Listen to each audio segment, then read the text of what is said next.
Thank you, Mr. Chairman. The gentleman from Nebraska, Mr. Fortenberry, 5 minutes. Thank you, Mr. Chairman. Good morning, Madam Secretary. Welcome. Thank you so much for coming today.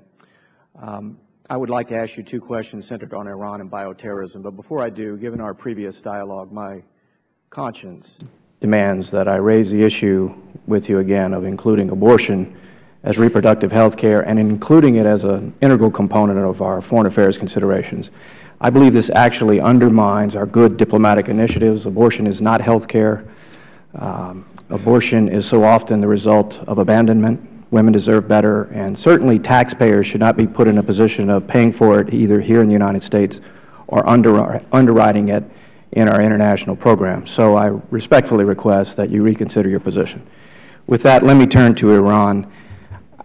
I fear that we will all awake to the headline one day soon that Iran has the bomb. This would be a geopolitical game changer. And I'm very appreciative of your intensified efforts of late in this regard. I would like to hear your outlook, though, for the next 6 months. There is just so little time left. Secondly, I'd like to hear what the State Department is doing to lead international diplomatic efforts to prevent bioterrorism, especially within the context of the G8 Global Health Security Initiative for medical countermeasures, including stockpiling and delivery. As you're aware, the Weapons of Mass Destruction Commission unanimously concluded that bioterrorism is the most likely WMD threat that the world faces. Thank you very much, Congressman. And let me respond to your point and to some of the points made by Congressman Smith. First of all, the United States government does not fund abortions. We don't. We are increasing our funding to organizations that provide family planning services and maternal health. In fact, the budget provides $700 million to combat maternal mortality with expanded coverage of prevention and life-saving interventions such as the prevention and management of postpartum hemorrhaging and other terrible consequences of uncared for pregnancy that I take very seriously. I think that in many ways you and Congressman Smith and I have actually some of the shared views and concerns, but we do believe it's important to provide money, which we do in this budget, $590 million for family planning and reproductive health, because so much of what happens in the health of women in developing countries is because they cannot control their reproductive health. And it is a matter of great concern to me because many of these women are very young. They are not prepared for pregnancy. They often suffer grievous injuries during labor and birth because they do not have adequate treatment.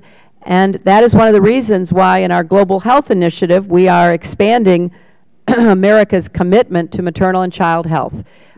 So we share some of the very same goals. And I hope to be able to work with you. Where we differ is on the question of a woman's right to choose, but we would like to avoid the choice that could lead to abortion by providing better resources and support for women around the world. Before we pivot to the other two questions, though, you have redefined abortion as a part of reproductive health care for the first time and overturned the Mexico City policy, which would, again, underwrite organizations who would participate in the act of abortion. Well, this is a debate that goes back many, many years, and we do not believe in the gag rule. We do not believe that women should be deprived of information that might be important to their health and to plan for their own families. And as we exchanged views the last time I was here, I have seen the consequences of just terrible medical and medical treatment that women have been subjected to because they didn't have the right to pursue what was in their own interest. But we will not agree we'll on that, continue our but we will conversation. agree that we need to do more to help with maternal and child health, I hope. Thank you. With respect to the outlook for Iran, obviously we believe that we have made progress in changing the attitudes of a number of nations toward Iran. We're going to continue to do so. We share your concern about Iran's ambitions and its program, and we are making the case very vigorously around the world about what the consequences would be for other countries. I think when I started a year ago, many countries were not convinced that this was a problem that had anything to do with them. And we have every day made the case that a nuclear-armed Iran will create an arms race in the Gulf that will destabilize the region that so much of the rest of the world depends upon for oil and gas. It could even lead to conflict, which would be an economic catastrophe for many countries that are so reliant.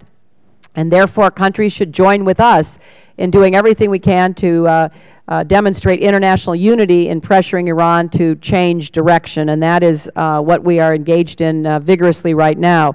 And finally, Congressman, you know, the United States leads the world in terms of overall biopreparedness, but there is a lot more we need to do.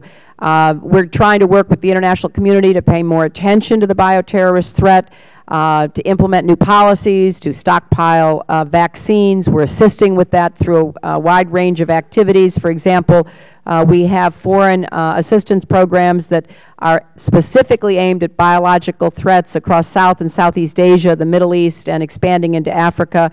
And we take it very seriously and will work to that end. Thank you. The time of the gentleman has expired. The gentleman from Minnesota, Mr. Ellison, is recognized.